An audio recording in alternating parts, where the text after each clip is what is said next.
Hi, my name is Lee, and today I will talking about our investigation into a big data breach of multiple national fintech company. This is part of for CDS523 course on forensic analytics and digital investigation. Our project is called Unraveling the Complexities of a Multinational Data Breach. Firstly, let me introduce our team members, Liang Zhenghao, Chen Lei, James Foot, and me. Here's a quick overview of what we will cover today. First, we will go through the exclusive summary, providing a brief background of our case. Next, we will discuss evidence collection, detailing how we gathered and analyzed the data. Then we move on to examination and analysis using forensic tools, where we will describe the method and tools we used. After that, we will discuss our key findings. Finally, we will provide some recommendations and summarize our presentation. So let's start with some background on the case. Our investigation is about a big fintech company that was hit by a serious cyber attack. The attacker sent fake Netflix renewal emails to track the senior engineer Xiao Zhang into giving his account and credit card details. This email also installed a malware on his computer. The malware quickly spread through the company's network, infecting many other computers and servers.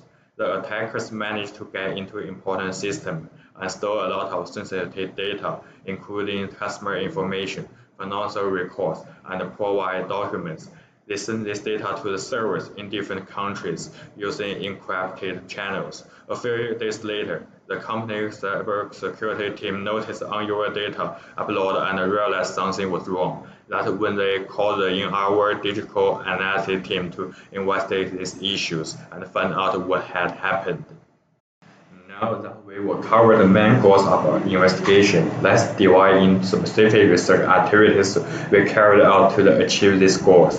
We'll focus on the four main areas. Firstly, we look at the phishing emails. We use a forensic tool to scan the old email fields for phishing terms and malware attachments. This helps us to understand how the attacker tracked and victim into giving away sensitive information. Second, we monitored the network and analyze the system logs. We use a tool called Network Miner to capture and analyze the network package and log. This allows us to spot the unauthorized tabs and suspicious activities on the network. Third, we examine the field system and register. We use tools like FTK Imager and Atosphere to check the field system and register intel for any changes that indicate malware behavior. This is very important in understanding how malware operate and spread. Finally, we investigate external devices and communication links. We looked into any external devices that were connected to the work and checked the communication links to how the malware was distributed and if there were any connection to the attackers. These four areas of research were essential in helping to understand how the attack happened and where the security weaknesses were.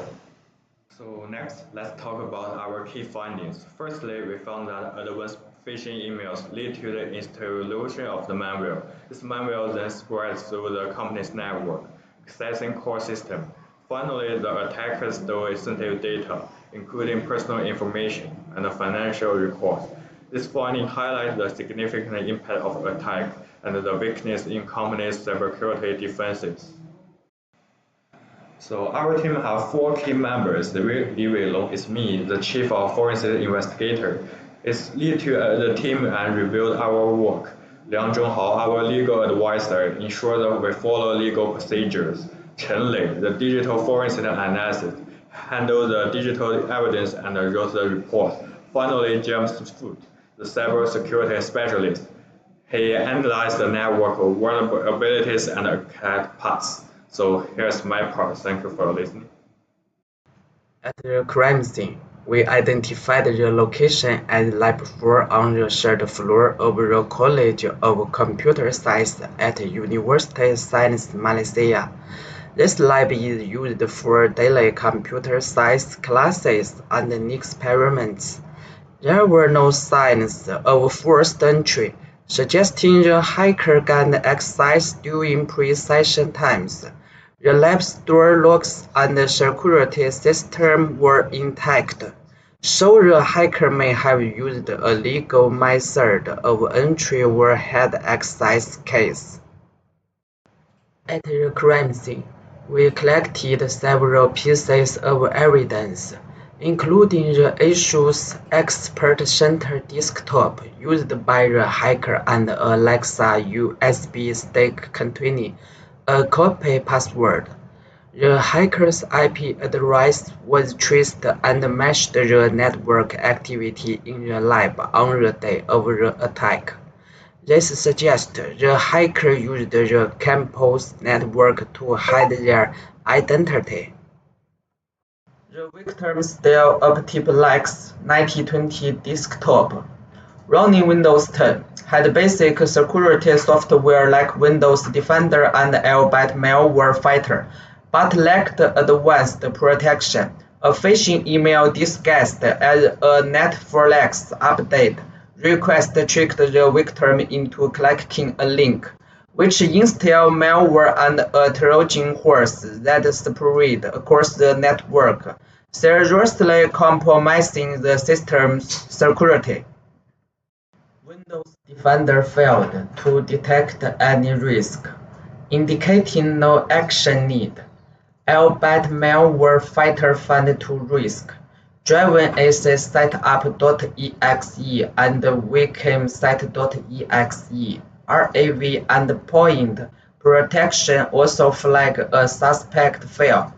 Risk hacker utility.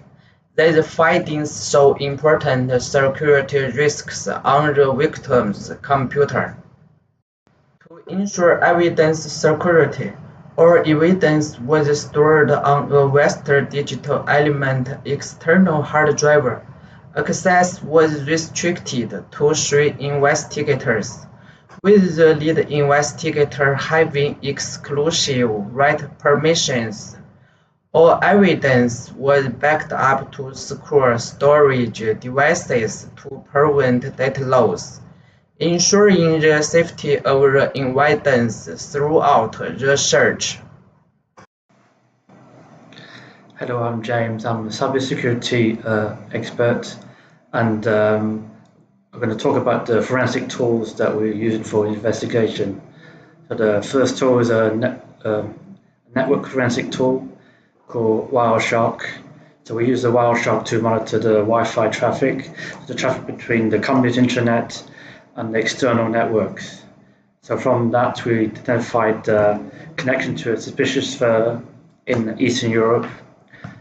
And we also analyzed the captured packets, which revealed malware data transfers, which pinpoint to the cyber attack region and details of the data leakage.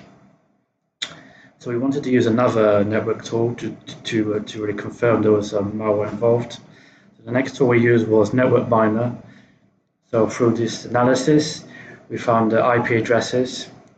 So the first two are 192.168.184.128 and 25.160.220.241.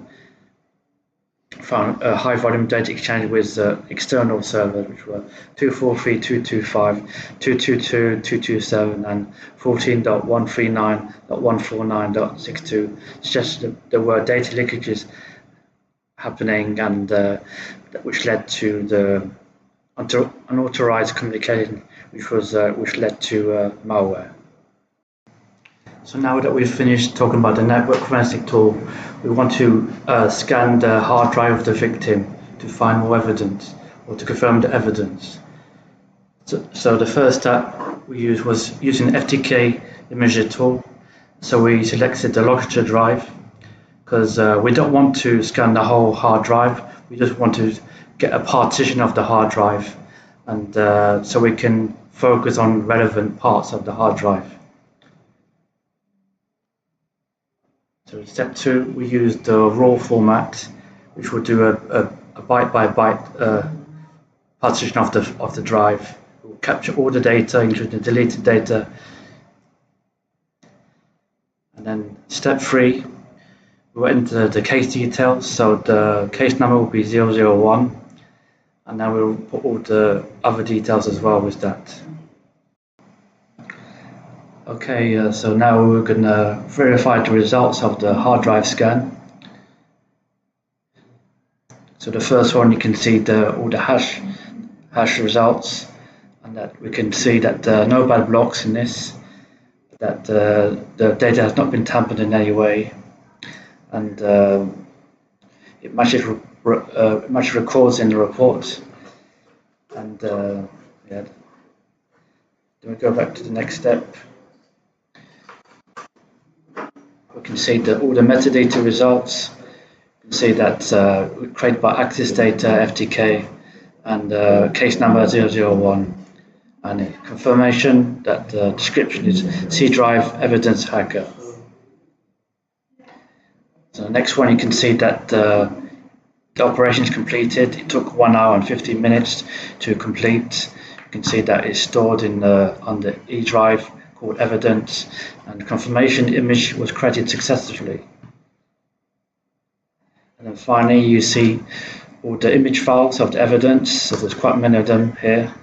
So it was a zip file which was unzipped, and you can see clear all the files there. Okay, now we're going to do a compressive analysis of the hard drive. So we start analysis with autopsy, which is which after doing analysis reveals malware and deleted executable files from the hard drive, which provides critical evidence. So from this, we found that there were suspicious files and there were deleted executable files. So there were multiple deleted .exe files, but two in particular, called setup.exe and run.dll32.exe, which did contain malware.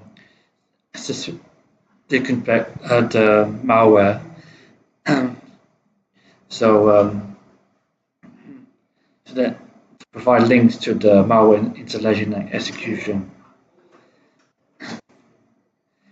And then the suspicious files where we found that the high entropy values suggested there was some encryption. So these files are mostly .db types. So .db types are like database files and relate to malware activity. So the key find that we had was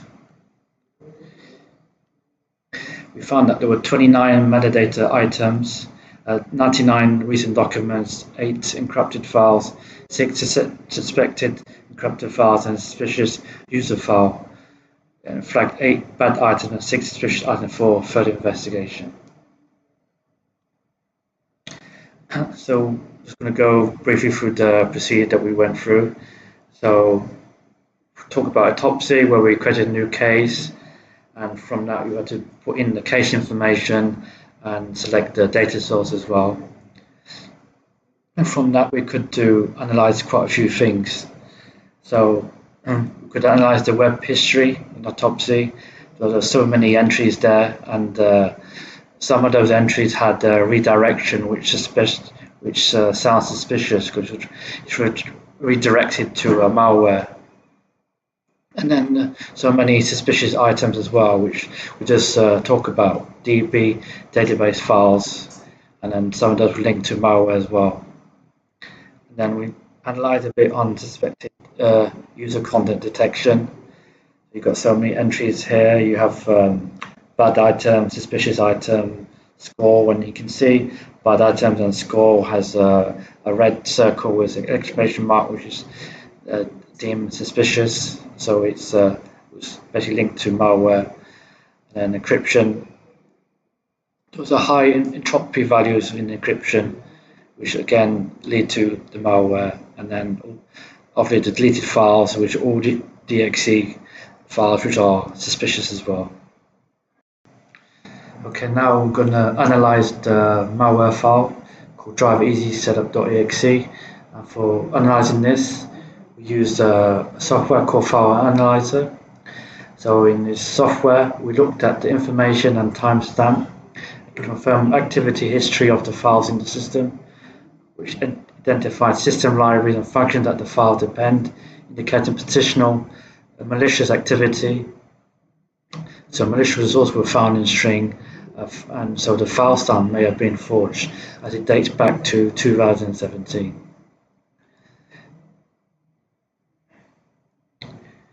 So, and then obviously the detailed analysis results identify the malware behaviors and potential threats, which provide critical technical support and evidence for network security measures. In the next slide, we have different screenshots here. So we have the information analysis, export table analysis, XDump analysis, file header information analysis, string table analysis. So here we can see where it's been converted to binary codes. And we have the breakdown of the libraries there. And then the hexadecimal dump analysis, we can see that there's a bit of writing on the right hand side there, and it's basically linked to some software that has no license. So like an Office software and Windows software, basically, which is illegal. And then you can see all the file header information analysis, the binary values, and then the string table where you can see where there's malware involved. Okay, so now we use a software called HXD, which is a hexadecimal analysis. So the two malware softwares that were affected, we're going to analyze. So the first one will be drivereasysetup.exe. The second one is minor mini KMS activator v1.072 en.nfo. As we know, these are the two malware files, so we want to analyze further. And how this works is we'll convert it to binary code and decoded text so we can find out more information. So we did the analysis of the two files by looking at the binary code of the file and decoded text. So from this, we're able to gain a detailed understanding of the internal structure of the file, the data offsets, and potential hidden information, because potential hacker would have hidden quite many things, and then which are not discoverable, but with the tool, this can discover everything from this.